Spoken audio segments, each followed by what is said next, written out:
Kita sering dihadapkan untuk mengambil keputusan yang sulit. Keputusan-keputusan yang sulit ini sering muncul ketika pilihan yang ada sama-sama baiknya. Tapi juga bisa juga sama-sama buruknya. Kita jadi sulit untuk memutuskan. Lalu bagaimana cara mengambil keputusan di saat yang sulit seperti itu?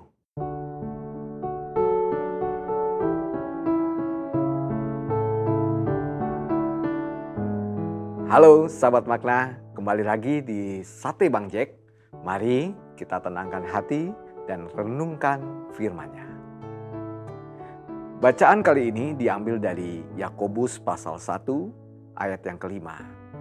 Tetapi apabila di antara kamu ada yang kekurangan hikmat, hendaklah ia memintakannya kepada Allah yang memberikan kepada semua orang dengan murah hati, dengan tidak membangkit-bangkit. Maka hal itu akan diberikan kepadanya. Banyak orang kesulitan memutuskan lalu kemudian membuat keputusan seperti seorang penjudi. Keputusan dibuat hanya dengan melempar koin, dengan hanya menghitung kancing baju, mendengar suara tokek, atau bahkan mendiamkan saja dengan tidak bertanggung jawab. Padahal kemampuan memilih dan memutuskan adalah salah satu pemberian Tuhan terbaik bagi manusia. Cara yang tepat dalam membuat keputusan adalah dengan mempercayakan sepenuhnya pada Tuhan.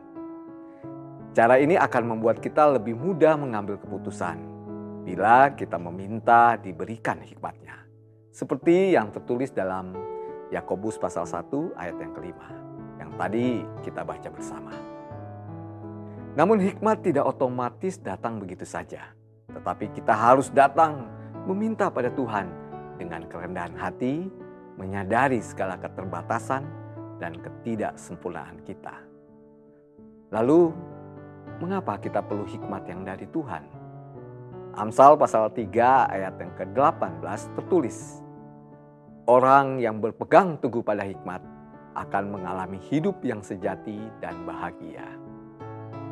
Intinya adalah ketika kita mengambil keputusan hanya dengan pikiran sendiri, kita selalu akan dihantui dengan ketakutan.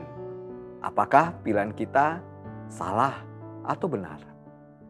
Karena kita tahu kelemahan dan keterbatasan kita. Namun jika kita meminta hikmat dari Tuhan, maka sepenuhnya berada dalam tangannya yang penuh kuasa dan kebenaran. Percayalah pada Tuhan.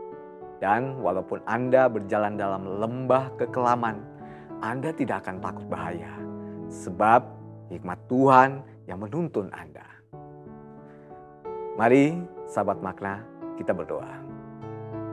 Ya Tuhan, berikanlah kepada kami hikmat yang daripadamu, sehingga kami dapat menjalani hidup ini dengan bijaksana. Tuntunlah kami ya Allah. Amin.